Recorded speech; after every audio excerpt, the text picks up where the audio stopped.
Russia launching another deadly attack on Ukraine using nearly 500 drones and dozens of missiles targeting civilians in its capital, Kiev.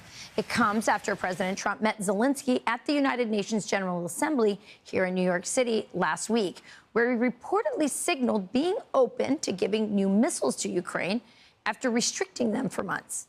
World Strat President Jim Hansen served in the U.S. Army Special Forces, and he joins us now. So, Jim, I wanted to have you on to help break this down because, you know, as soon as President Trump came into office, his first goal was to end the war. He hates the killing. He hates that, you know, 7,000 young people are dying every single week in this war, and he wants to end it. And it seemed like he was leaning really heavily on Zelensky, and then he offered an olive branch to Putin in Alaska, and now it seems like he's frustrated with Putin. Putin's not doing, coming to the table, and now he's back to helping Ukraine, or he's starting to help Ukraine on the military front, even though he wants to end the war. So break it all down for us.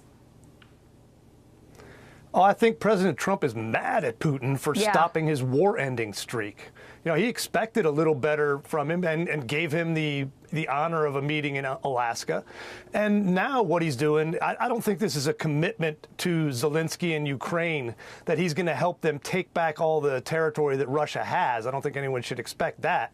But the idea of giving them some missiles and permission to hit Russia deep and tear up some of their infrastructure is designed to get Putin back to the bargaining table and to get him in a place where we can end this war. Here's what President Trump said on Truth Social. He said Russia has been fighting aimlessly for 3.5 years, a war that should have taken a real military power less than a week to win. This is not distinguishing Russia. In fact, it is very much making them look like a paper tiger. Is that what you're saying is going to bring them to the negotiating table? I think that was a little trash talk, which is part of the game as well, and President Trump's specialty.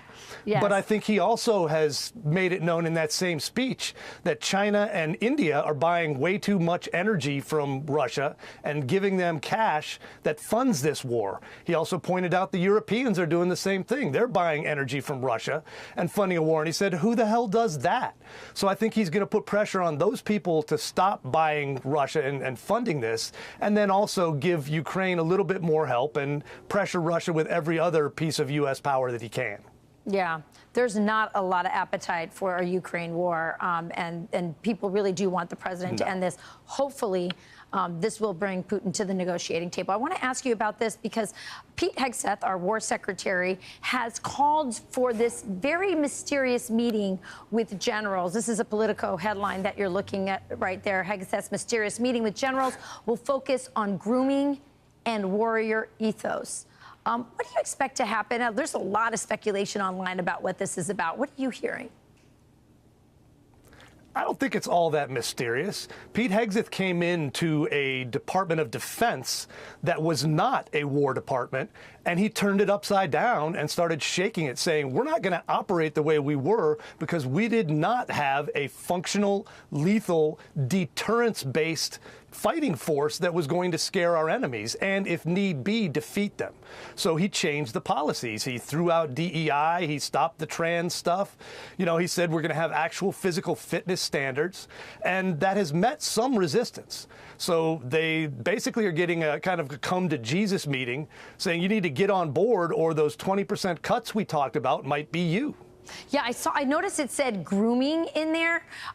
We've had military people come to our set, actually, when the Secretary of War was a co-host on this show. And I remember being shocked sometimes at the grooming, I think I saw someone with a beard and some other things. Is that what he's talking about? Is that what you think they're also going to discuss?